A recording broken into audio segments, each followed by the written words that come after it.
Camera action. दोस्तों नमस्कार। बेवफा ब्यूटी आय हाय इश्क में चीटिंग कर गई। आज के बॉम्बे टॉकीज में आइए सुनते हैं प्यार बड़ा कर दे गबरू, कोई रोके तो हर रोक के दिखाए, किसी से नहीं डरता गबरू, प्यार बड़ा कर दे गबरू। फिल्म अभिनेता गजराज राव से राजश्री त्रिवेदी की ये फिल्मी गपशप। राणा रंग रंगा रंगा रंग रंग रंगा रंगा, राणा रंग रंगा रंगा रंग रंग रंगा रंगा, राणा रंग रंगा रंगा दरूद सादिया, राणा रंग रंगा रंगा दरूद सादिया। नमस्कार श्रोताओं, आज विविध भारती के स्टूडियो में एक ऐसे कलाकार आए हैं जिनकी बहुत बहुत सारी फिल्में आपने देखी हैं, जैसे बधाई हो, बैंडिट क्वीन, ब्लैक फ्राइडे, तलवार, सत्य प्रेम की कथा और भी बहुत बहुत सारी फिल्में। बिल्कुल अद्भुत कलाकार हैं। अपने अभिनय से हम सबका दिल जीत चुके हैं। आज विविध भारती के स्टूडियो में, जैसा हमने आपसे कहा कि अद्भुत कलाकार आमंत्रित हैं। जी हुजूर, मैं बात कर रही हूँ गजराज राव की। आप श्रोताओं के चेहरे की मुस्कुराहट मुझे बता गई कि आपने इनकी फिल्में देखी हैं और आज उनसे बातचीत सुनने के लिए उत्सुक भी हैं।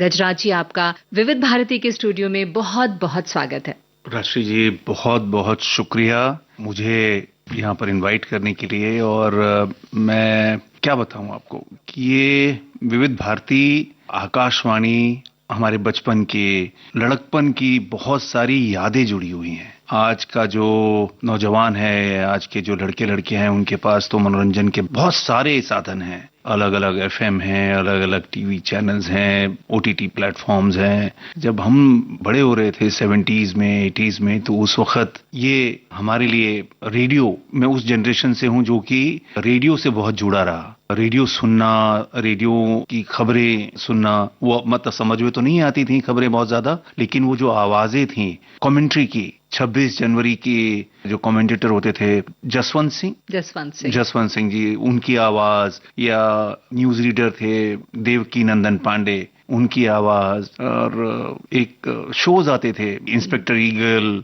और अमीन सयानी। तो बचपन और लड़कपन में ये जो संगीत से, फिल्मी गीतों से जो इंट्रोडक्शन हुआ, और उसके साथ साथ ये जो तमाम लोग थे अलग अलग विधाओं में, जैसा मैंने आपको बताया कि क्रिकेट कमेंटेटर से लेकर और न्यूज रीडर, तो पहली पहचान दुनिया से मुझे लगता है कि मेरी जिंदगी में विविध भारती से हुई। और मैं बड़ा खुशकिस्मत हूं कि आज मैं विविध भारती के स्टूडियो में हूं और रिकॉर्डिंग कर रहा हूं और आपके साथ बैठा हुआ। शुक्रिया। हम भी आपका बहुत बहुत शुक्रिया अदा करते हैं गजराज जी कि बहुत व्यस्त हैं आप, और मुझे थोड़ा इंतजार करना पड़ा कि आप अपना थोड़ा सा वक्त हमें दें और हम आपके इस यात्रा के बारे में आपसे जान सकें, आपसे पूछ सकें, क्योंकि हमारे जो श्रोतागण हैं वो बहुत उत्सुक रहते हैं आप जैसे जो सुप्रसिद्ध लोग हैं अलग अलग क्षेत्रों के, उनके बारे में जान सकें। तो चलिए, हम सबसे पहले यही जानना चाहेंगे कि आपकी पैदाइश कहाँ हुई, आप कहाँ पले बढ़े? मैं राजस्थान में, मेरा जन्म हुआ राजस्थान में, डूंगरपुर बांसवाड़ा रीजन है, वहां पे एक देहात में, बांसवाड़ा के पास परतापुर है, परतापुर के पास एक गांव है, ननिहाल है मेरा। वहां मैं सर्दियों की एक रात में इस दुनिया में आया मैं, और तकरीबन शायद 4-5 साल, 6 साल गांव में ही रहा। और वहां पर मेरी स्कूल की शुरुआत भी हुई वहां पर। लेकिन वो जो चौक से और पट्टी से लिखते हैं ना, स्लेट लेके आप जाते हैं स्कूल में, और तो बड़ा नटखट था मैं, शायद ऐसा बताते हैं। तो मेरे पिताजी वो रेलवे में नौकरी करते थे दिल्ली में, और उनके साथ त्रासदी ये हुई थी कि जब वो छोटे थे 11-12 साल के, तो उनके पिताजी गुजर गए। यानी मेरे दादाजी चल बसे, और गांव में जिस तरह से होता है, सन 40-50 की बात है ये, और बहुत ज्यादा सुविधाएं नहीं थी और बहुत ज्यादा संसाधन नहीं थे। तो पिताजी के मुंह से हजारों बार वो किस्सा सुना है कि कैसे दादी ने ठाना दादाजी के जाने के बाद कि वो खेती करेंगी, लेकिन गांव में परंपराओं का वास्ता देकर बोला गया कि औरत कैसे कर सकती है ऐसे। तो बाबूजी बताते हैं कि वो रात में, और एक बैल था, बैल भी एक चला गया था, तो एक तरफ बैल, एक तरफ मेरे पिताजी जो हल के अंदर जुताई होती थी उनकी, और दादी रात में खेती करती थी। ऐसा बचपन उनका गुजरा। और उसी के बीच में उनके सगे मामा जी थे, उन्होंने देखा कि यार ये बड़ा गड़बड़ हो रहा है, तो 5वीं 6ठी क्लास में होंगे वो, तो वहां से उनको ले जाकर अहमदाबाद कहीं पे काम के लिए, मजदूरी के लिए लेकर गए किसी दुकान में या मिल में ऐसे, तो वहां पे कुछ साल रहे और उसके बाद दिल्ली आ गए। वहां पे एक बड़े अफसर थे रेलवे के, उनके सानिध्य में रहे और उन्होंने प्रेरित किया कि थोड़ा पढ़ाई कर लो, पढ़ाई करोगे तो नौकरी लग जाएगी। तो वहां पर मेरे पिताजी ने शायद 10वीं की परीक्षा दी, उनके घर में रहते हुए, छोटा मोटा काम करते हुए। और हाँ, ये कमाल का कोइंसिडेंस है कि मैं आपको बता रहा हूं कि उनको जो रेलवे में टेम्पररी जॉब मिली पहली, वो गेस कीजिए किस चीज की मिली? रेलवेज में? रेलवेज में। ज्यादातर लोग टीटी या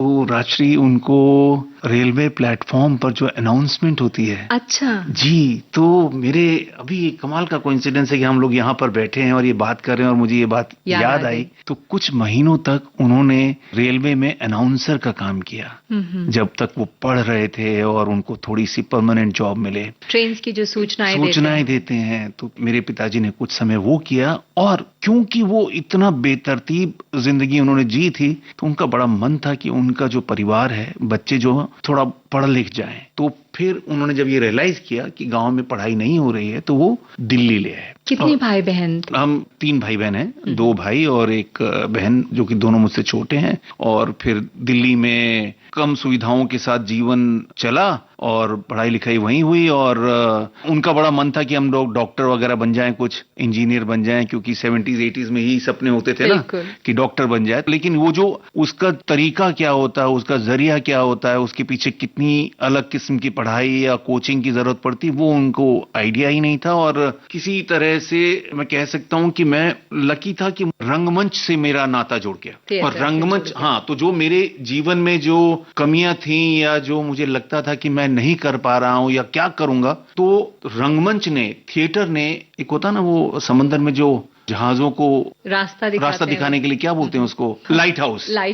तो रंगमंच जो था, उसने मेरे लिए मेरी जिंदगी में लाइट हाउस का काम किया। क्या उम्र थी उस वक्त आपकी? 17 साल। 17-18 साल। और वो थिएटर ग्रुप भी बड़ा कमाल का, जो हम लोग में जुड़ पाया। एक्ट 1 थिएटर ग्रुप अभी भी है और उसमें हमारे डायरेक्टर हैं एनके शर्मा, और साथ ही जो हमारे साथ मनोज वाजपेयी, आशीष विद्यार्थी, सुजीत सरकार, निखिल वर्मा, शेफाली भूषण, ऐसे तमाम लोग जो अब जीवन में, और कुछ लोग हैं जो सिनेमा में काम कर रहे हैं, टेलीविजन में काम कर रहे हैं, और कुछ लोग जो अलग अलग व्यवसाय में है, लेकिन सबसे मित्रता बनी हुई है अभी भी। तो गजराज जी, हम अपनी बात आगे बढ़ाएंगे। यहाँ आपकी पसंद का एक गीत सुनते हुए आगे बढ़ते हैं। मुझे अक्सर एक गाना जो है ना, मुझे बड़ा चमकता है मेरे दिमाग में। वो गाना है जिंदगी कैसी है ये पहेली, कभी ये हंसाए कभी रुलाए। आनंद पिक्चर का है ये गीत, और राजेश खन्ना। तो ये गीत सुन लेते हैं जी।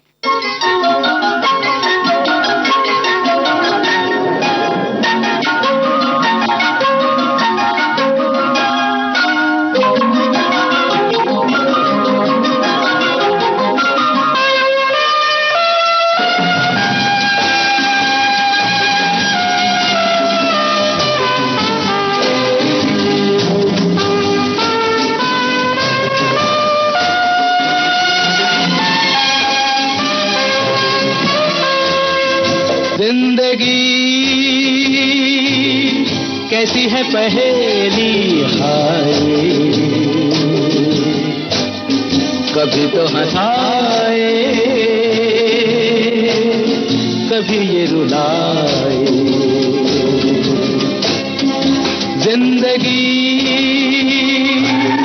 कैसी है पहेली हाय, कभी तो हंसाए कभी ये रुलाए।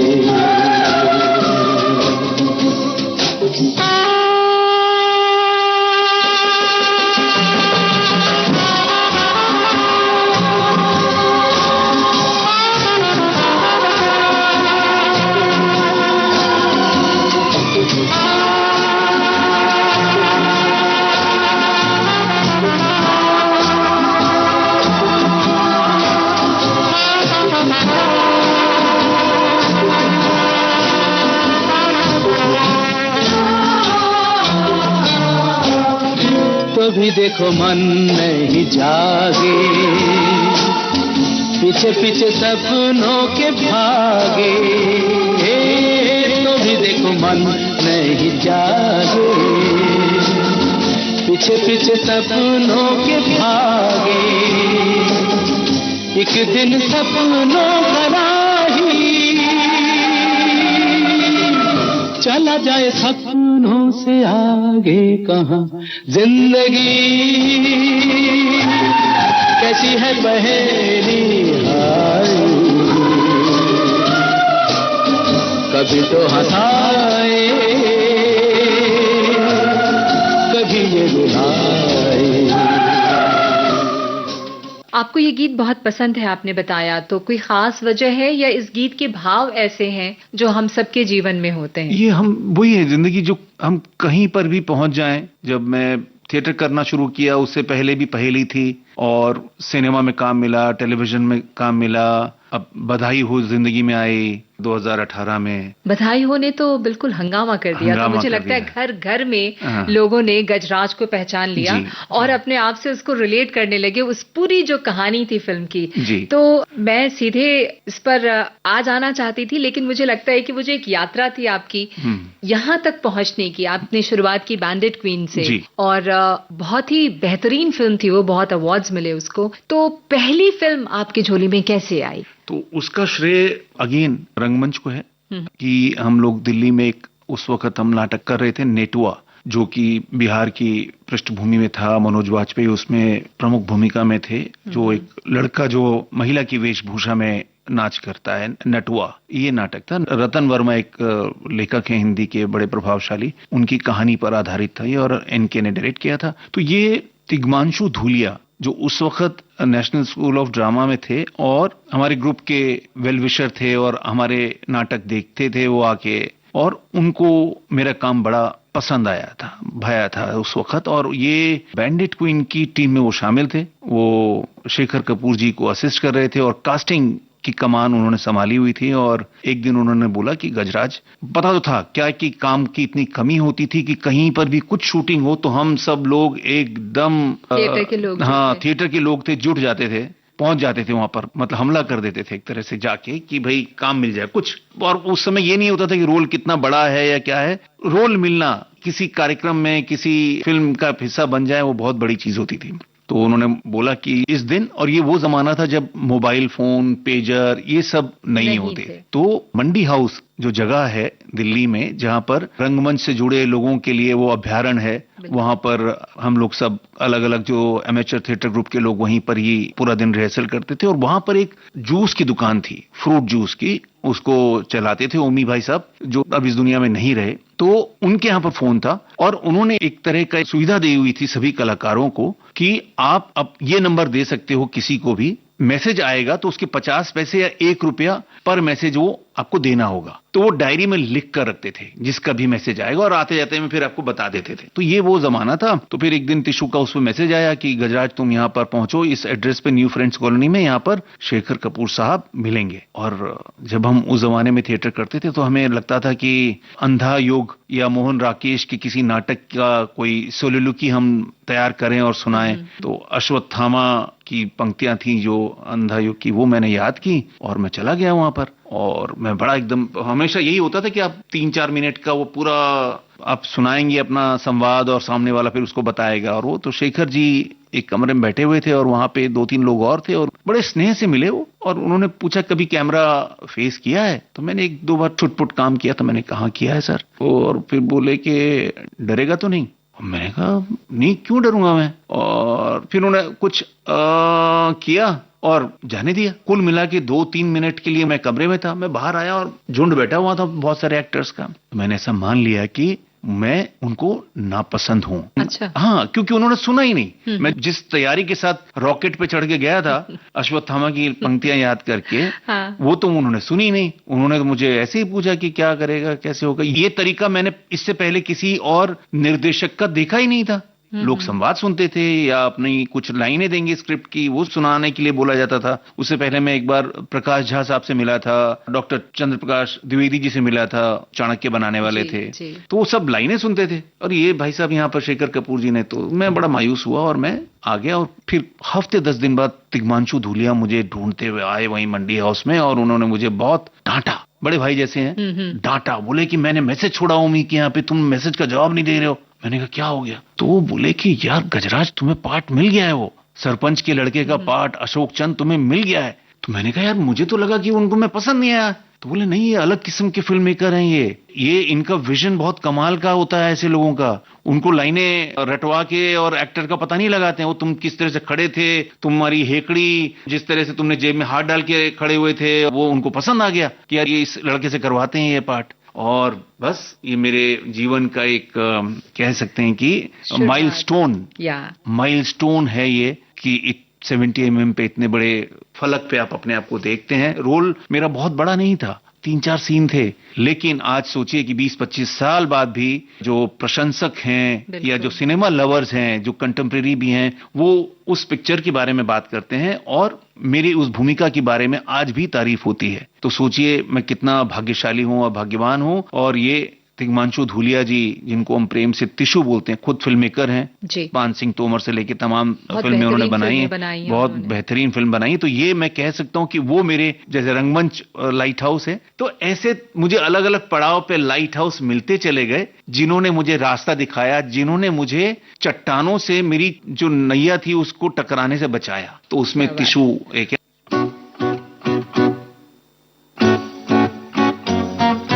आवाज तू मैं पुकारूं तुझे, तू पास आए मना लूं तुझे, बहकी हवा है तू है ख्वाब तू, पलकों पे रखूं संभालूं तुझे। आवाज तू मैं पुकारूं तुझे, तू पास आए मना लूं तुझे, बहकी हवा है तू है ख्वाब तू, पलकों पे रखूं संभालूं तुझे। बिन तेरे दिल का ये गुजारा अब एक दिन भी ना हो सजना, हारा हारा दिल हारा एक बार आके मिल जा, रवा तेनू छुपावा कोई मैनू ना रोके, मेरे ढोल जुदाइया दी तुझे खबर ही ना होवे, आधा है दिल मेरा पूरा तुझसे होवे, तेनू कसम खुदाइया दी अब सबर ही ना होवे, आधा है दिल मेरा पूरा तुझसे होवे, पूरा तुझसे होवे। अगला वा मजबूरी नू आण जान दी पसूड़ी नू, जहर बने एक हाँ तेरी पी जावां मैं पूरी नू।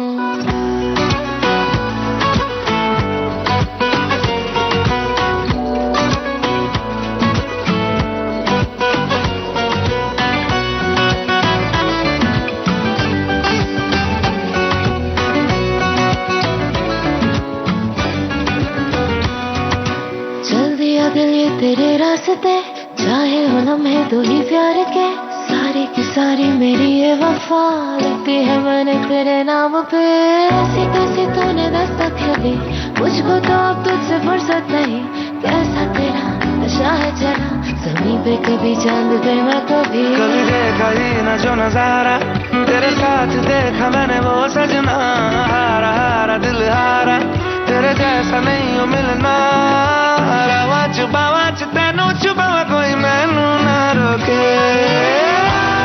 चले लेके तुझे है जहां सिलसिले, तू है रही हर तेरी कमी, बना दे सजा दे बना दे हमें, बना दे सजा दे बना दे हमें।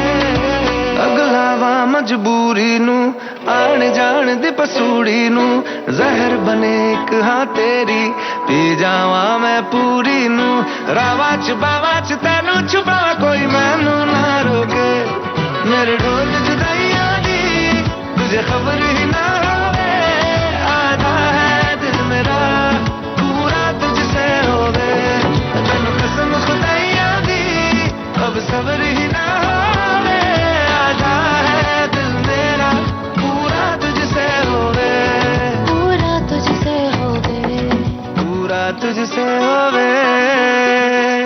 आप जिस दुनिया में प्रवेश चाह रहे थे और आपको प्रवेश मिला, वहाँ संघर्ष बहुत होता है और आप एक ऐसे हम्बल बैकग्राउंड से आ भी रहे थे, तो आपको कभी ये नहीं लगा कि मैं जो चाह रहा हूँ करना उसमें कहीं आश्वासन किसी चीज का नहीं है खुद को देना कि मैं इतने समय में यहाँ पहुंच जाऊंगा, कुछ भी डिसाइडेड नहीं होता, तो वो इनसिक्योरिटी या इंस्टेबिलिटी कभी आपको परेशान नहीं की? आप क्या थॉट प्रोसेस था आपका? देखिए, एक बड़ी महत्वपूर्ण चीज ये है कि मेरे जो माता पिता हैं बहुत ज्यादा पढ़े लिखे नहीं हैं, लेकिन उनका जो स्नेह था और उनके जीवन की जो कहानियां थी, उन्होंने मुझे हमेशा प्रेरणा दी। कई बार होता ना कि जैसे आप किसी पर आप हुक्म चलाते हैं, किसी को आप जिद करते हैं, किसी पर आप पाबंदियां लगाते हैं कि ये तो तुम्हें करना ही पड़ेगा। हो सकता है कि किसी और जीवन में कोई और माता पिता होते तो शायद बोलते कि तुम ये नहीं करोगे तो तुम घर से चले जाओ, या ये तुम्हें नौकरी करनी ही पड़ेगी, ये नहीं करोगे तो तुम्हें हम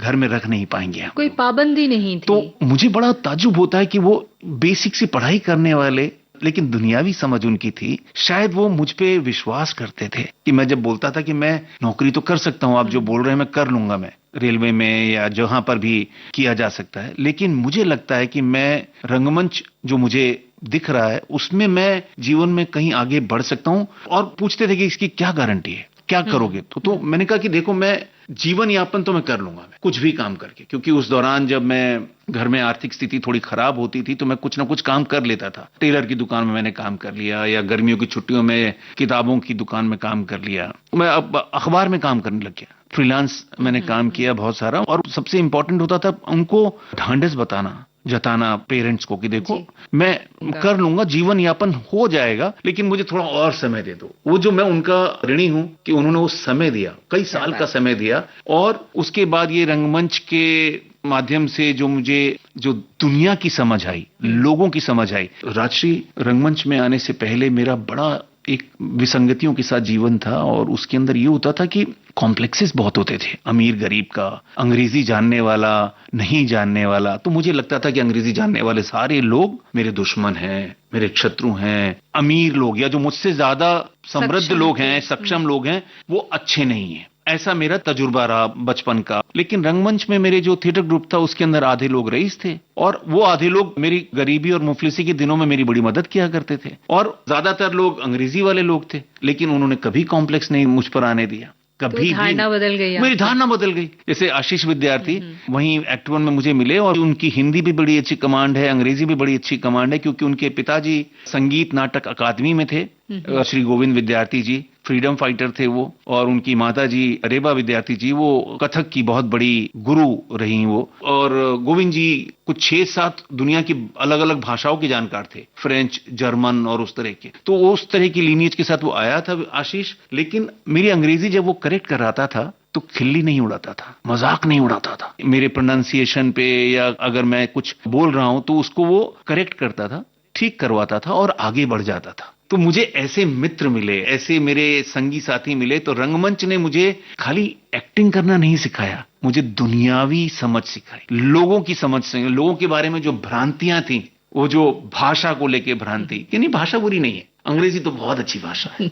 भाषा की बात पे मुझे याद आया, बहुत सी भाषाएं जानते हैं, बंगाली जानते हैं, बंगला, हाँ बंगला मैं समझने की कोशिश शुरू से रही। उसके पीछे रेलवे कॉलोनी में था दिल्ली में, दिल्ली रेलवे कॉलोनी में। तो वहां पर 2-3 बंगाली परिवार थे, बंगला परिवार। तो वहां पे पहली बार खाना खाया, बंगाली भोजन। और पंजाबी, क्योंकि दिल्ली है तो वहां की हवा में पंजाबियत है, तो वो बंगला पंजाबी उस पर थोड़ा बहुत मेरी पकड़ आई। और फिर गुजराती इस वजह से क्योंकि राजस्थान से हूँ, तो दक्षिण राजस्थान और गुजरात में बॉर्डर है ना, तो वहाँ के जो हमारे रिश्तेदार हैं अहमदाबाद में भी हैं, तो वो समझ में आ जाती है, मैं थोड़ा बहुत बोल लेता हूँ। और मुंबई आने के बाद मराठी भाषा मैं समझ लेता हूँ लगभग। यहाँ की जो मराठी भाषा की जो पिक्चरें होती हैं वो मैं बिना सबटाइटल के देख लेता हूँ, मतलब समझ जाता हूँ मैं। बिल्कुल बिल्कुल। तो ये है। चलिए गाना सुनवा दीजिए हमें। ये गाना मुझे बड़ी गुदगुदी देता है बीच बीच में। बधाई हो का गाना जो है, सजन बड़े सेंटी। क्या बात है, क्या बात है। क्योंकि वो एक पहला गाना है कि एक तरह से जिसके अंदर वो एक गाने के कुछ हिस्से में आयुष्मान और सानिया मल्होत्रा पर पिक्चराइज हो रहा था, और एक तरफ कुछ हिस्सों में वो मुझ पर और नीना जी पर हो रहा था। तो ये मेरे लिए बड़ा, मेरे जीवन का सबसे एक इम्पोर्टेंट ये एक रहा है। तो सजन बड़े सेंटी जो है वो गाना हमेशा मेरे दिल में खास इसकी जगह रहेगी। और जिस तरह से वो पिक्चराइज भी किया अमित शर्मा ने, और जो उसको सराहना मिली और उसको जो लोगों ने पसंद किया, तो ये गीत सुनते हैं। बंदा तो रेडी है, तेरा ही कैदी है, समझो तुम भी जो बात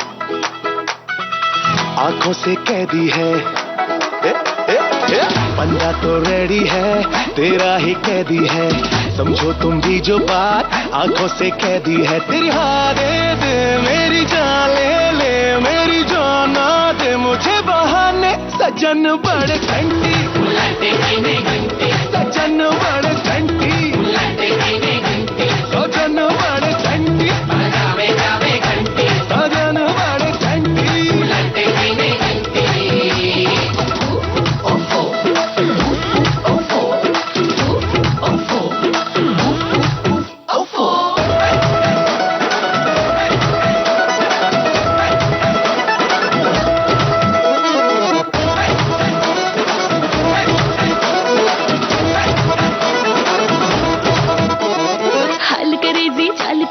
आज पियाजी उड़े विदेशी सेंट लगा के, हाँ सेंट लगा के। हो भात सरेबी चाट जलेबी मीठा मीठा फूले बेबी मिंट चबा के, हाँ मिंट चबा के। ओ शक्ल बबी सी नजर बचा के, बात बुलावे सुन ले थोड़ी आजा। भरी हुई है चलेगी अब तो, आजा बेबी भुला के कुश्ती आजा। तेरी हाँ दे दे मेरी जान, ले ले मेरी जान, ना दे मुझे बहाने। सज्जन बड़े घंटी, सजन बड़े घंटी, सज्जन बड़े घंटी, हो सज्जन बड़े घंटी।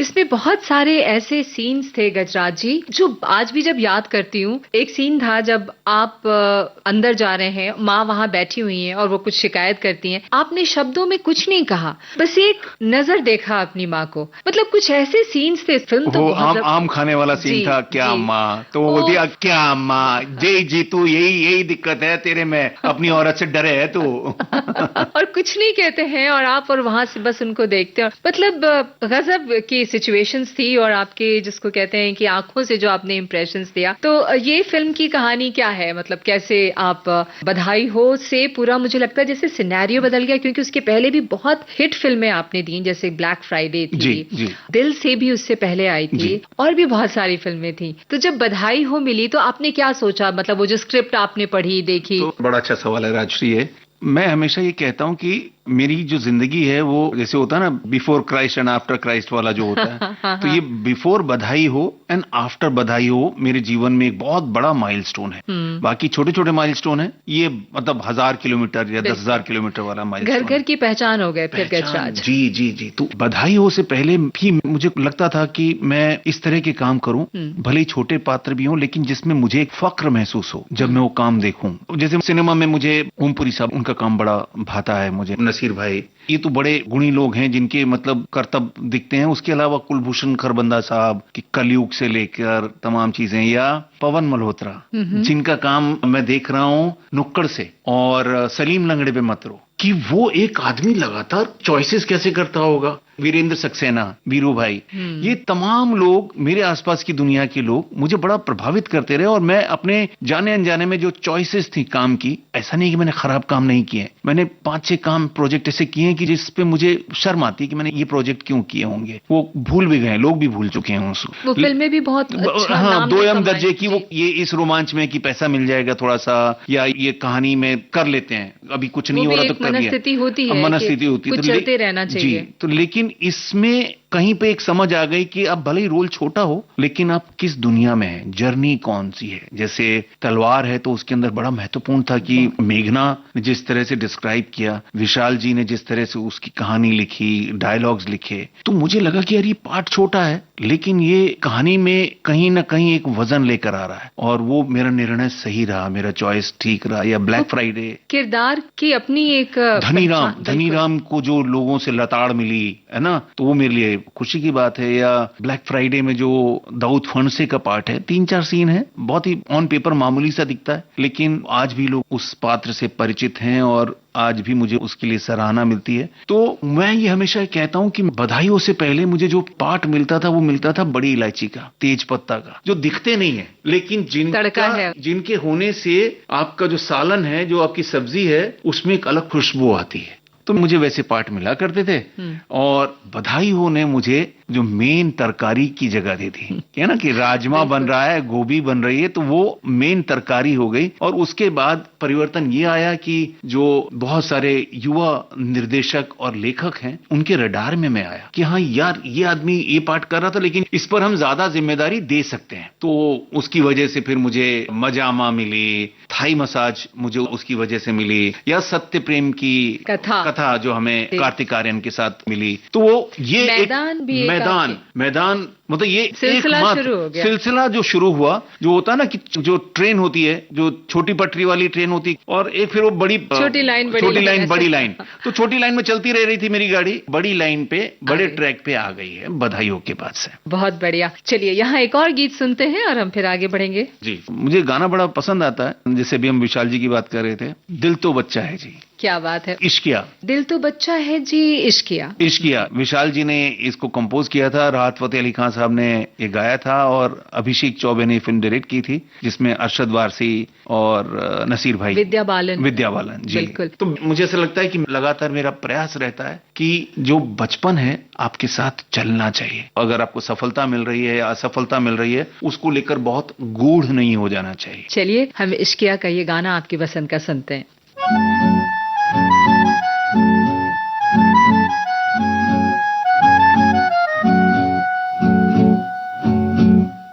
ऐसी उलझी नजर उनसे हटती नहीं, दांत से रेशमी डोर कटती नहीं, उम्र कब की बरस के सफेद हो गई, कारी बदरी जवानी की छटती नहीं, वल्लाह ये धड़कन बढ़ने लगी है, चेहरे की रंगत उड़ने लगी है, डर लगता है तन्हा सोने में जी, दिल तो बच्चा है जी, दिल तो बच्चा है जी, थोड़ा कच्चा है जी, दिल तो बच्चा है जी। ऐसी उलझी नजर उनसे हटती नहीं, दांत से रेशमी डोर कटती नहीं, उम्र कब की बरस के सफेद हो गई, कारी बदरी जवानी की छटती नहीं।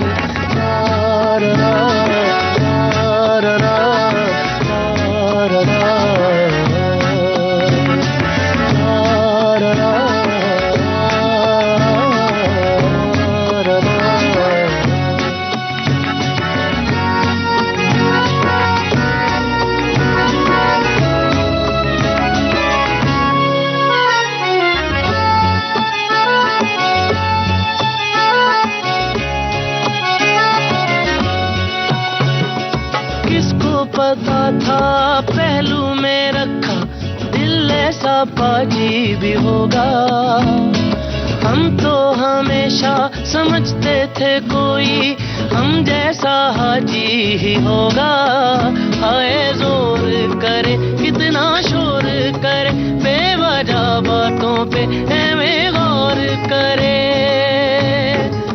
दिल सा कोई कमीना कोई तो रोके कोई तो टोके, इस उम्र में अब खाओगे धोखे, डर लगता है इश्क करने में जी, दिल तो बच्चा है जी, दिल तो बच्चा है जी, थोड़ा कच्चा है जी, दिल तो बच्चा है जी। उसके बाद ये सिलसिला शुरू हो गया और एक के बाद एक आपकी फिल्में आनी शुरू हो गई। आपने एड फिल्म्स भी बनाए हैं गजराज जी अपनी शुरुआती दिनों में, तो वो बहुत छोटे से समय में 30 सेकंड 20 सेकंड 50 सेकंड में जैसे एक पूरी कहानी कह जानी होती है, तो उसका अनुभव कैसा था और क्या वो भी सिर्फ एक प्रक्रिया थी धीरे धीरे आगे बढ़ने की, या आप आज भी उससे कहीं से जुड़े हुए हैं या वक्त नहीं मिलता उसके लिए? नहीं, तो ये देखिए, जैसे मैंने आपको बताया कि पारिवारिक जिम्मेदारियां थी दिल्ली में रहते हुए, और मेरा एक मानना है शुरू से ही कि आप दूसरों की गलतियों से बहुत सीखते हैं राजश्री। तो जब ये 90s की शुरुआती दौर में मैंने थिएटर शुरू किया 88-89 के दौरान, तो बहुत सारे लोग, क्योंकि उस जमाने में या तो बहुत बड़ी कमर्शियल पिक्चरें होती थी, सुभाष घई, मनमोहन देसाई, इन सब लोगों की, या श्याम बेनेगल साहब, गोविंद निहलानी, इनका सिनेमा होता था, और कुछ दूरदर्शन के सीरियल बुनियाद या ऐसा इस तरह की कुछ चीजें आ गई थी, लेकिन एवेन्यूज बहुत कम होते थे। तो जो दिल्ली से लोग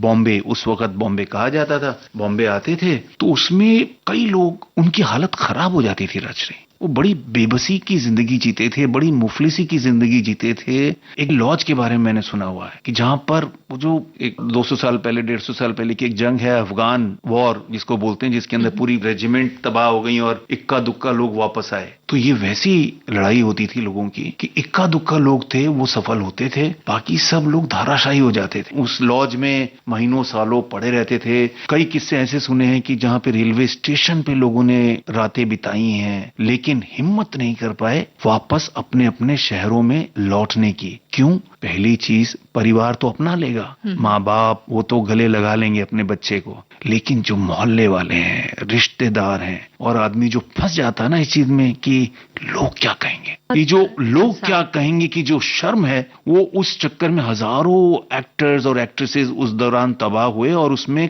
कई एक्टर्स जो थोड़ी सी हिम्मत वाले थे वो वापस दिल्ली लौट आए। उनके किस्से सुने, तो वह मैं अपने आप को उनकी गलतियों से मैंने सबक लिया, प्रेरणा ली कि भाई पूरी तैयारी के बिना मुंबई नहीं जाना है। और जब आपकी स्ट्रगल सिर्फ आपकी अकेले की स्ट्रगल नहीं होती है, वो आपके परिवार की, आपके माता पिता की, आपके दोस्तों की, आपकी प्रेमिका की, आपकी पत्नी की, उन सब का संघर्ष हो जाता है। वो ये कहीं पर जाने अनजाने में मुझे ये सीख मिली, और मैं कुछ ना कुछ काम करता रहा कि जब तक मुझे अच्छे पार्ट्स ना मिल जाए मैं अपना रोजगार चला सकूं, घर में जो मुझे आर्थिक सहयोग देना है वो दे पाऊं। उसी दौरान मैं कुछ एक दौर आया कि जब मुझे पैसों की जरूरत थी, उधार मैंने लिया हुआ था और मेरे को चुकाना था और मेरे पास पैसे नहीं थे, तो सिद्धार्थ बासु क्विज मास्टर, उनके साथ मैंने एक दूरदर्शन के लिए टेलीफिल्म की थी, कौवा चले हंस की चाल, उसमें एक्ट किया था, और उसमें मैं उनसे परिचय हुआ था। तो मुझे मालूम था कि बड़े सहृदय लोग हैं वो और उनकी पत्नी रोजा। तो मैं उनके दफ्तर चला गया, गर्मियों के दिन थे, और मैंने उनको बोला कि मुझे पैसों की बहुत जरूरत है और मुझे कुछ काम दे दीजिए। आप उनको जानते थे? मैं उनको नहीं, पहले वो एक नाता जुड़ा था, वो कौवा चले हंस की चाल वाला, तो मुझे लगा ये बड़े नेक दिल लोग हैं, मेरी बात सुनेंगे लोग। तो मैं गया तो उन्होंने बोला कि अरे गजराज, हम लोग तो सारे अंग्रेजी शोज करते हैं, हम लोग तो हमारे गेम शोज होते हैं, कुछ शोज अंग्रेजी वाले होते हैं। लेकिन वो बड़े सहृदय लोग थे, बैठे टेबल के इर्द गिर्द, उनकी टीम मेरे साथ कि क्या क्या कर सकते हो। फिर उनको सॉल्यूशन आया कि अरे यार, हमारे यहाँ एक शो होने वाला है जिसमें क्विज होगी, और क्विज से उसमें सवाल जनता से भी पूछे जाएंगे, कुछ 50-100 लोग ऑडियंस में होंगे, तो ऐसा कुछ कर सकते हो कि जिसमें तुम उस ऑडियंस के साथ सवाल जवाब करो, वार्म अप सेशन, इससे पहले कि शो शुरू हो, रिकॉर्डिंग शुरू हो। मैंने कहा बिल्कुल करूंगा, और वो मेरे लिए 2-3 महीने का रोजगार में हो गया। उनसे वो परिचय हुआ, और वहीं पर मुझे एक बार उनके दफ्तर से फोन आया कि एक विज्ञापन फिल्मों के एक निर्देशक हैं प्रदीप सरकार, उनको कुछ एक्टर्स चाहिए, तुम मिल लो, वहां पे तुम्हें पैसा भी मिलेगा ठीक ठाक। मैं उनसे मिलने गया, प्रदीप दा से, बंगाली भाषी थे वो, तो अब वो इस दुनिया में नहीं रहे अनफॉर्चुनेटली। तो जैसे बंगला में बोला जाता है बड़ों को दादा, प्रदीप दा कह के लोग, उनके आसपास के लोग बुला रहे थे, तो मैंने पहले दिन से ही उनको बुलाना शुरू कर दिया।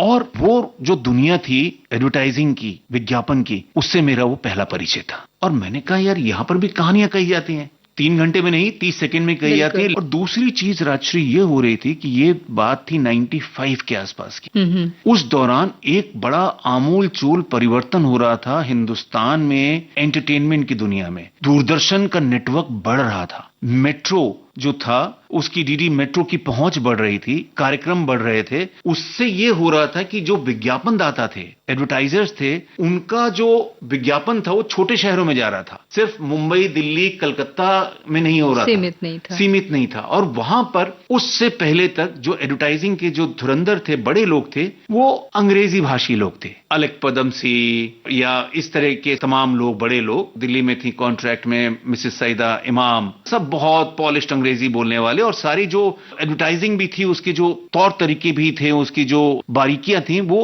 अंग्रेजी भाषा को ज्यादा ध्यान में रखी की जाती थी, सारी उसकी जो टैग लाइन आती थी। बिल्कुल सही। तो लेकिन वो दौर में हिंदी भाषा की, लोकल भाषाओं की जरूरत पड़ रही थी एडवर्टाइजर्स को, कि इन भाषाओं को जानने वाले लोग आगे आए। तो पीयूष पांडे बड़े चर्चा में हो रहे थे, उन्होंने झंडा फहराया हुआ था अपना, चल मरी एक बाइक का नाम था उनका, और एक एडहेसिव का जो एक एड बनाते थे, जिसने घर घर में पहुंचा दिया था उस एडहेसिव को। और प्रसून जोशी ये थे, इग्नेलो डायस, नितेश तिवारी जो बहुत बड़े फिल्म मेकर हैं, ये तमाम लोग उस वक्त हिंदी एडवर्टाइजिंग का परचम इन्होंने लहराया हुआ था। और मुझे उस ट्रेन में एक बोगी में एक सीट, आरएसी सीट मुझे मिल गई, कि जहां पर प्रदीप दा ने बोला कि यहाँ मेरे अंग्रेजी जानने वाले तो बहुत सारे राइटर हैं, हिंदी जानने वाला नहीं है, तो करेगा क्या? तो जो हिंदी की जो स्क्रिप्ट होती थी, या हिंदी में किसी चीज को पहली बार हो रहा था कि ट्रांसलेशन नहीं चाहिए, अंग्रेजी में लिखे हुए एड का ट्रांसलेशन नहीं चाहिए, उसका अडेप्टेशन चाहिए, उसको लोकल मुहावरों में ढालना।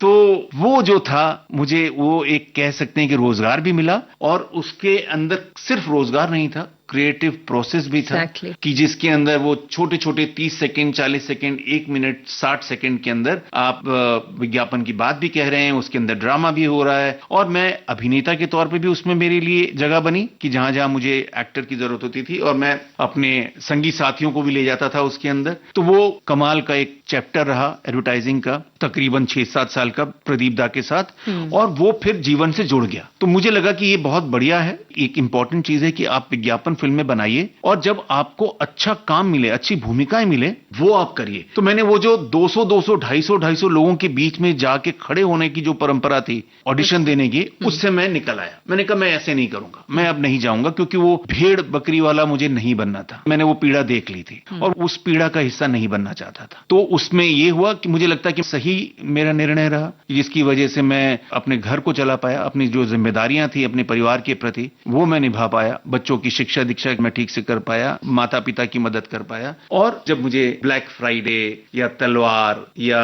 ब्लैकमेल, इस तरह की तमाम पिक्चरों में मुझे जब काम मिला, पार्ट मिले, तो मैं थोड़ा सक्षम था, क्योंकि राजश्री जीवन में आपके पास कैसी भी स्थिति हो, ऐसी स्थिति होनी चाहिए कि जहां आप ना बोल पाए। जब आप मजबूर होना कि आप ना नहीं बोल पा रहे हैं, आपको मजबूरी में करना है, वो थोड़ी विकट स्थिति होती है। तो सब जो श्रोता हैं वो भी जीवन में देखें, और वो बड़ी आसान है कि आप अपने खर्चे कम कर दें। आप खर्चे कम कर देंगे तो आप ना कह पाएंगे। तो मैं ऐसा करता था कि मैं खर्चे अपने कम कर देता। आज भी होता है, कोविड के अंदर हुआ कि मैंने और पूरे परिवार ने हमारे मिलकर तय किया कि हम खर्चे कम कर देते हैं, ताकि मुझे ऐसा काम ना करना पड़े जिससे मुझे फक्र ना हो, जिससे मुझे शर्मिंदगी हो। तो वो मुझे लगता है कि एडवर्टाइजिंग से मैं आज भी जुड़ा हुआ हूं, कम हो पाता है, लेकिन मुझे बहुत पसंद है कहानी कहना। और जब मैं सेट पर होता हूं निर्देशक के तौर पे, तो मुझे बड़ा आनंद आता है। तो एफएमसीजी कैटेगरी की बहुत सारे ब्रांड्स हैं जो मुझे पसंद करते हैं, उनके जो कर्ता धर्ता हैं, और मुझे बुलाया जाता है हर 4-6 महीने में, 3 महीने में,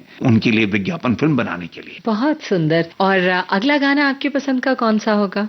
सफर की बात हमने की कि जीवन का सफर है, और उसके अंदर मुझे मधुमती फिल्म का एक गाना है जो लड़कपन से ही बड़ा पसंद है। सलील दा ने उसे कंपोज किया था, मुकेश ने गाया था, सुहाना सफर और ये मौसम हंसी। क्या बात है। और उसमें अब वो पता नहीं किसका, ये लोग तो जुड़े हुए लोग तो है नहीं, जाने किससे मालूम चलेगा। श्रोताओं में अगर किसी को पता हो, किसी ने कहीं जानकारी हो तो बताए कि वो जो उसके अंदर दिलीप साहब बीच में जो हुर्र करते हैं, वो दिलीप साहब ने इम्प्रोवाइज किया था या वो गाना कंपोज करते वक्त किया गया होगा। ये मुझे हमेशा ये ट्रिविया जानने की बड़ी इच्छा रहती है। चलिए ये गाना सुनते हैं।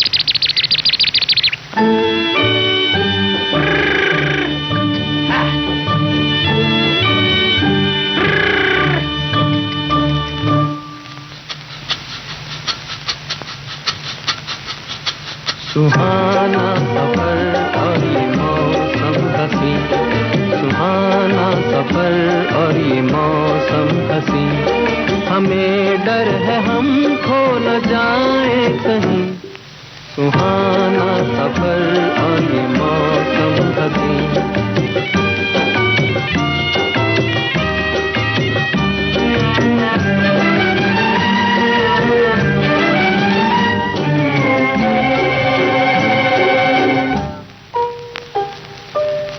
ये कौन हंसता है फूलों में छुप कर, बाहर बेचैन है किसकी धुन पर। ये कौन हंसता है फूलों में छुप कर, बाहर बेचैन है किसकी धुन पर।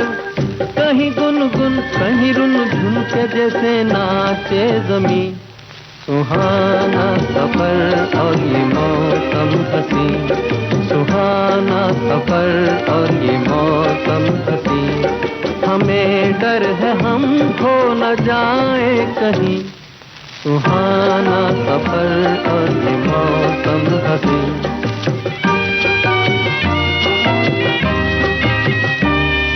अब मेरे जहन में दो सवाल उमड़ रहे हैं। पहला ये कि इस सफर में आपको आपके हमसफर से कहाँ मुलाकात हुई, आपकी जो जीवन संगिनी है। पहला सवाल, इसका जवाब आप दें। उसके बाद ये जो इम्प्रोवाइजेशन की बात आपने की दिलीप साहब की, you are also known for very very good improvisations, isn't it true? जी जी। तो पहले ये बताइए कि जीवन संगिनी से मुलाकात। जीवन संगिनी से ये हुआ राजश्री की, जैसा मैंने आपको शुरुआत में बताया कि बड़े विसंगतियों के बीच में मेरा बचपन गुजरा और प्रेम हुआ लड़कपन में थिएटर के दौरान। लेकिन वो थिएटर करती थी, आसपास ही थे लोग। लेकिन कह सकते हैं कि क्योंकि वो रोमांस होना और रोमांस की फीलिंग को ओढ़ना बड़ा फर्क होता है। बिल्कुल, कि आप रोमांटिक तो होना चाहते हैं लेकिन आपको वो रास्ते नहीं मालूम है, आपको पता नहीं, क्योंकि रोमांस का, प्रेम का मतलब होता है आप दूसरे की आजादी ना छीनें या दूसरे को आप छोड़ दें या जैसा है वैसा अपनाएं। तो मैंने अपनी शुरुआती प्रेम में क्या किया कि मैं बड़ा पॉजेसिव हो जाता था। मैं बड़ा मान के चलता था कि जीवन ऐसा होना चाहिए। मतलब शुरुआत के 2 कदमों में ही मैं ऐसे बॉडम हरकतें की मैंने बहुत सारी, है ना। तो क्या किया आपने? मतलब कि यहाँ जाना चाहिए, यहाँ नहीं जाना चाहिए, क्योंकि मैंने अपने माहौल में ये चीजें देखी थी, या मैं जिस तरह का सिनेमा देखता था मुझे लगता था यही है, यही तरीका होता है प्रेम का। अंतिम सच ये है कि जहां पर आप पुरुष हैं तो आप कंट्रोल में रहेंगे।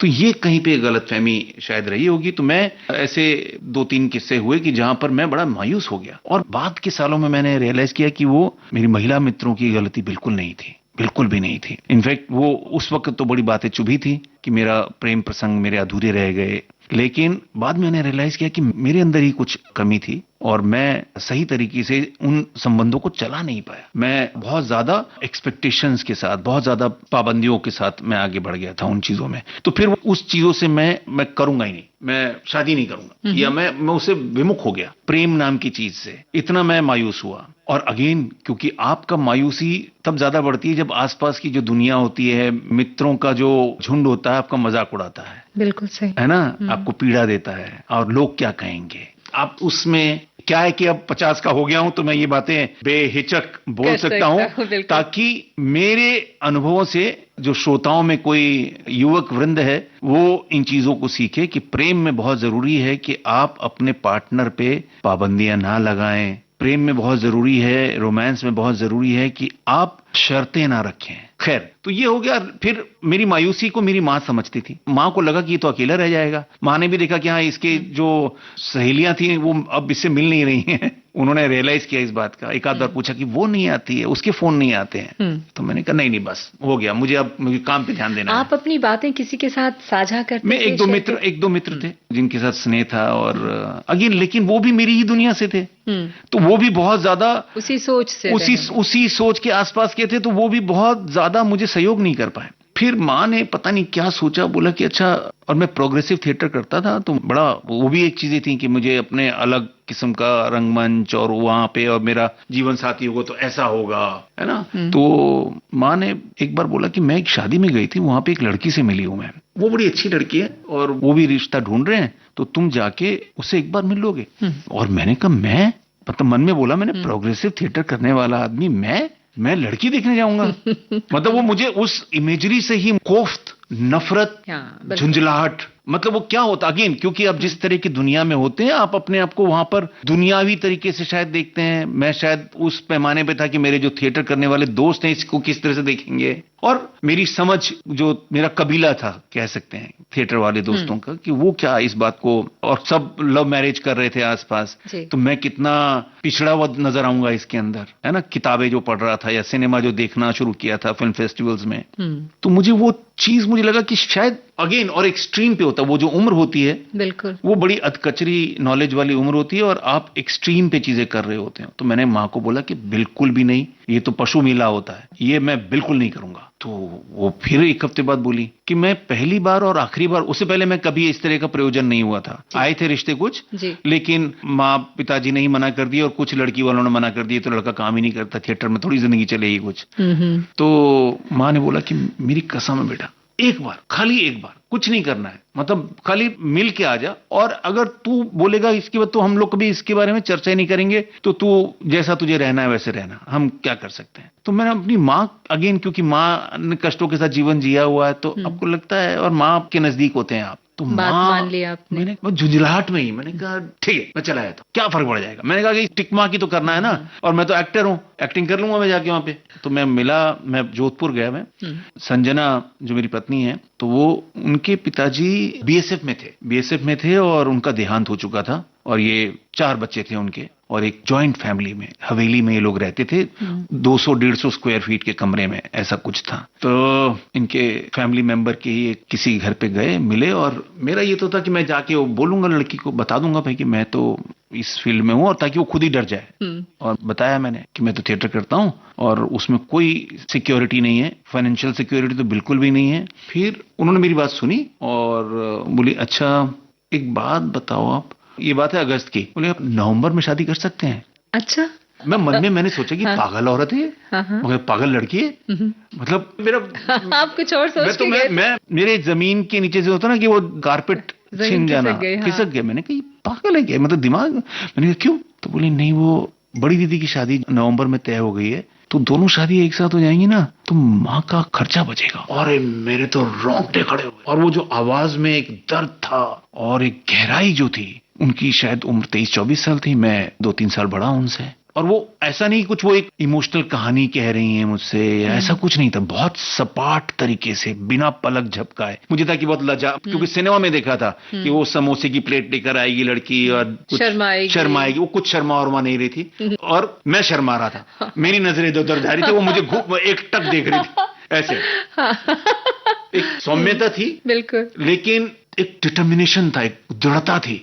और मैंने नहीं सोचा था जीवन में कि मैं किसी ऐसी लड़की को मिलूंगा। मेरे आसपास जो भी लड़कियां थी वो बड़े सुख सुविधाओं में पली बड़ी, और वो वाले सारा लोग थे थिएटर में, और मैं अचकचा गया। बात खत्म हुई, आधे घंटे बाद निकल के आया, और मैं शाम की ट्रेन पकड़ी, वापस आया। मैंने कहा ये क्या बोल दिया इस लड़की ने, ऐसा कैसे कर सकता है। और क्योंकि संवेदनशील जो एक चीज होती है, आपका जो एक पक्ष होता है, वो उसको कुरेद दिया उसने। ऐसा कैसे कोई कर सकता है, मैं तो उसको बता रहा हूं कि मैं उसके लायक नहीं हूं, क्या होगा। तो खैर माँ ने पूछा कैसा रहा, कैसा हुआ, तो पता नहीं किस तरह का एक स्नेह पैदा हो गया, एक लगाव पैदा हो गया उस चेहरे से, उस दृढ़ता से, कि मैं ऐसा नहीं हूं, मैं बड़ा कमजोर दिल का हूं, और मैं विचलित हो जाता हूं छोटी छोटी दिक्कतों से।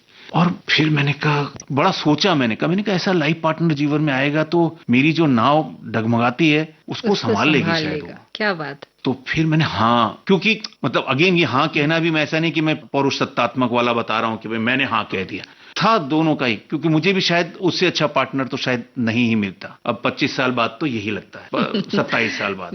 तो फिर वो नवंबर में तो शादी नहीं हुई, क्योंकि पॉसिबल नहीं था, काम था, मेरा कुछ काम चल रहा था। तो फरवरी में शादी हुई अगले साल। और मुझे लगता है कि वो मेरी माँ ने, जो एक होता है ना कि माँ रक्षा कवच देती है, क्या बात है, बड़ा एकदम इमोशनल बात है। मतलब माँ बिना, क्योंकि हम लोग इंटेलेक्चुअल बातें करते हैं तो उसमें एक दूसरे को ज्ञान देते हैं और एक दूसरे को बातें सिखाते हैं, तो माँ ने बिना कुछ सिखाए एक ऐसी चीज कर दी जीवन में, सहजता से, इतनी सहजता से। और वो उस संजना ने जिस तरह से बात की, और उसके बाद से मेरे जीवन को और मेरे जीवन में आने वाले निर्णय में वो आज तक सहभागी रहती हैं, और वो कमाल का है। संजना जी के लिए कौन सा गीत? मैं बताता हूँ। संजना जी के लिए आपकी आंखों में कुछ महके हुए से राज ख्वाब है। हैं।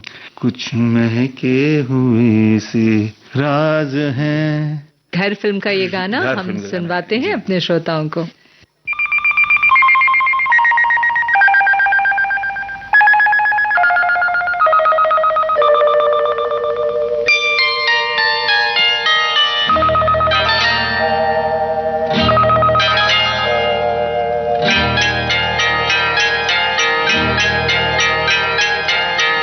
आपकी आंखों में कुछ महके हुए से राज है। आपकी आंखों में कुछ महके हुए से राज है। आपसे भी खूबसूरत आपके अंदाज है। आपकी आंखों में कुछ महके हुए से राज है।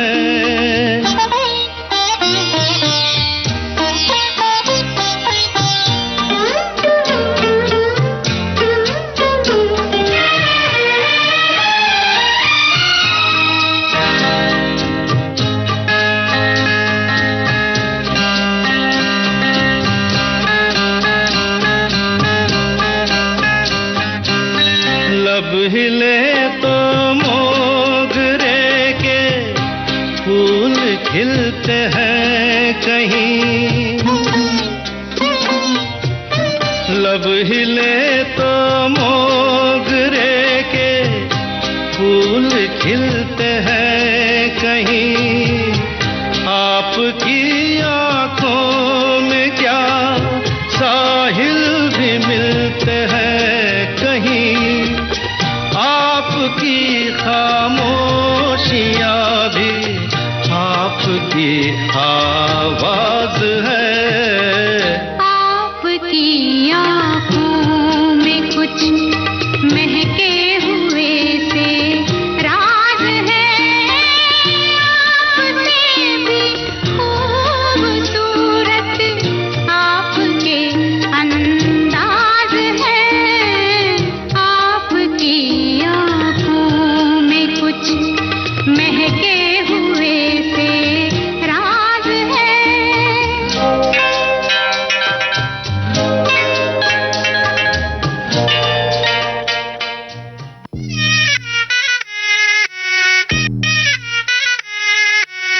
बॉम्बे टॉकीज के अंतर्गत अभी आप सुन रहे थे फिल्म अभिनेता गजराज राव से राजश्री त्रिवेदी की ये फिल्मी गपशप।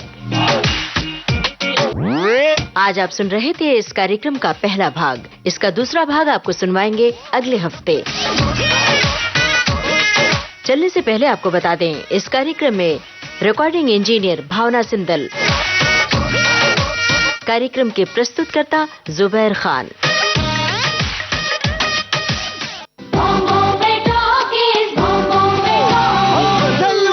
डिजिटल अपना बॉम्बे टॉकीज।